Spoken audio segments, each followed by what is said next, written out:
ये रील उन पेरेंट्स के लिए है जिनकी लड़कियां हैं। आप लोग क्या करते हो? आप लोग अपनी लड़कियों को बचपन से ग्रूम करते हो, किसी की वाइफ, किसी की माँ, किसी की बहू बनने के लिए सारी ट्रेनिंग आप लोग शुरू से देते हो। अगर आपकी बेटी पढ़ना चाहती है, कुछ करना चाहती है, शादी नहीं करना चाहती, तो आप लोग ज़बरदस्ती करते हो और ग्रूम करके आप लोग पूरे टाइम उसको ये बोलते रहते हो लड़कों से बात मत करो, लड़के खराब होते हैं, लड़के ये कर देंगे वो कर देंगे। और जब बड़ी हो जाती है तो आप उसे एक स्ट्रेंजर के पास भेज देते हो जहां उसको सेक्स करना है, बच्चे पैदा करना है, घर के काम करने हैं। और ये सब करने के लिए आप उस आदमी को पैसे भी देते हो, दहेज देते हो कि ये लो दहेज, और मेरी बेटी के साथ जो मर्जी करो, बच्चे पैदा करो, सेक्स करो, उसकी मर्जी नहीं है तो भी करो, सास ससुर की सेवा करवाओ, बच्चों का रेजिंग करवाओ, बच्चे बड़े करेगी, घर के सारे काम करेगी।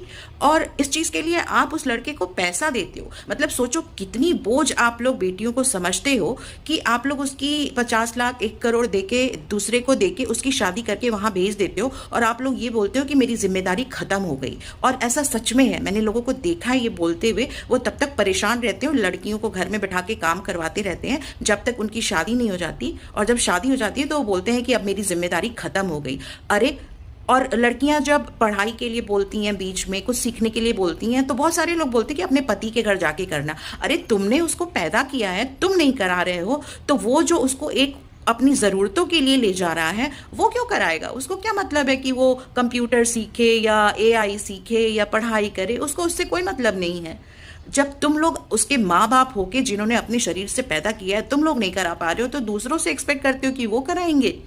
इतना तुम लोग, मतलब इससे बढ़िया अगर आप अपनी बेटियों पे वो पैसे खर्च करके या उनकी सिक्योरिटी के लिए वो पैसे उनके नाम से इन्वेस्ट करके रखो, तो आपकी लड़कियां इतनी मजबूर नहीं होंगी और फाइनेंशियली इंडिपेंडेंट रहेंगी। तुम लोग उनको फाइनेंशियली इंडिपेंडेंट बनने नहीं देते हो। और जब बाद में एलिमनी की बात आती है तो सारे आदमी खड़े हो जाते हैं, और वो आदमी वही होते हैं जो अपनी बहनों का हक मार के रखे हुए होते हैं, अपने रिलेटिव्स लड़कियों का हक मार के रखे रहते हैं।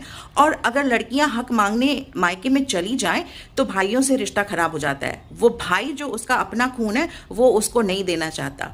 इतना अनफेयर सोसाइटी है। और जब आप दूसरों को लड़कियां भेजते हो, मतलब वो क्या है कि आप लड़कियों को भेज देते हो, उसकी मर्जी हो ना मर्जी हो, पर वो जाएगी, उसको दूसरे के साथ सोना पड़ेगा। तो ये क्या है? मतलब दिस इज सेक्स ट्रैफिकिंग। आप पैसा दे के, अपनी लोग तो सेक्स ट्रैफिकिंग में पैसा लेते हैं लड़कियों को देने के लिए, आप लोग पैसा दे के लड़कियां दे रहे हो। गजब हाल है भाई। और इसमें ना आदमी आके कमेंट ना करें, क्योंकि ये लड़कियों के बारे में है, आपके बारे में है ही नहीं।